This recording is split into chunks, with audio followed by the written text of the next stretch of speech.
دوستو السلام علیکم ورحمۃ اللہ وبرکاتہ۔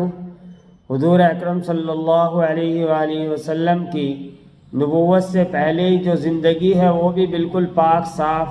اور پاکیزہ اور صاف ستھری زندگی ہے، یعنی ہر طرح کی گندگیوں سے اور برائیوں سے اللہ تبارک و تعالیٰ نے آپ کی حفاظت فرمائی تھی۔ بلکہ اس سے بڑھ کر یہ کہ آپ تمام اصلاحی کوششوں میں اور امن کی کوششوں میں حصہ لیا کرتے تھے۔ اسی طرح کا ایک واقعہ وہ ہے جو حجر اسود کے رکھنے کا واقعہ تھا کہ جب ایک دفعہ کعبے کی مرمت ہو رہی تھی اور پرانی دیواریں توڑ کر مکے والوں نے اس کی نئی تعمیر کی، اور جو حجر اسود جہاں پر لگا ہوا ہے ہم سب جانتے ہیں، اور جو ایک بہت ہی مقدس کالا پتھر ہے، حضرت ابراہیم علیہ السلام کی یادگار ہے اور سب اس کو متبرک سمجھتے ہیں۔ جب دیوار میں اس پتھر کو رکھنے کا وقت آیا تو آپس میں جھگڑا ہونے لگا۔ ہر شخص اور ہر قبیلے والا یہ چاہتا تھا کہ یہ جو یعنی بڑا عظیم الشان کام ہے، یہ متبرک پتھر کو دیوار میں لگانے کا جو کام ہے، کہ وہ میں لگاؤں، میرے قبیلے کے اور میرے خاندان کے حصے میں آئے۔ اور قریب تھا کہ آپس میں ان میں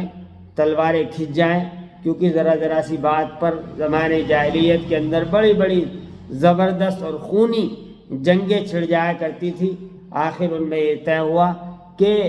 کل صبح جو سب سے پہلے مسجد حرام میں کعبے میں آنے والا شخص ہوگا وہ ہمارے درمیان فیصلہ کرے گا۔ اور اتفاق یہ کہ اگلی صبح جو سب سے پہلے کعبہ مکرمہ میں داخل ہونے والے تھے وہ حضور اکرم صلی اللہ علیہ وآلہ وسلم تھے۔ جب دوسرے لوگ آئے، دیکھا کہ اللہ کے رسول صلی اللہ علیہ وآلہ وسلم محمد ہیں، تو سب نے کہا کہ ہاں، ہم ان کے فیصلے پر متفق ہیں، یہ صادق ہیں، امین ہیں۔ تو اللہ کے رسول صلی اللہ علیہ وآلہ وسلم نے یہ سننے کے لائق ہے جو آپ نے فیصلہ فرمایا، بہت ہی حکیمانہ اور بڑا دانشمندانہ اور عقل و فراست کی بنیاد پر اللہ کے رسول صلی اللہ علیہ وآلہ وسلم نے فیصلہ فرمایا۔ اس وقت آپ اگر کسی متعین ایک قبیلے کو بھی چن دیتے، منتخب کر دیتے، تو سب لوگ اس کو ماننے کے لیے تیار ہو جاتے، لیکن اللہ کے رسول صلی اللہ علیہ وآلہ وسلم کا جو فیصلہ تھا وہ بہت ہی دانشمندانہ تھا۔ آپ نے ایک چادر منگوائی، اپنے ہاتھ سے اس پتھر کو اس چادر پر رکھا اور کہا کہ سب لوگ اس کے چاروں طرف سے جو ہے سب اس کے ایک ایک کنارہ پکڑ لیں، اور پھر سب مل کر اس کو اٹھائیں، اور جب پتھر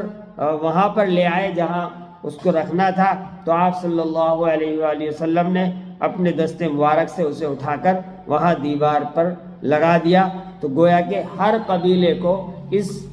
متبرک کام کے اندر شریک ہونے کا موقع مل گیا، اور ایک آپ نے ایسا بڑا فیصلہ فرمایا کہ جس سے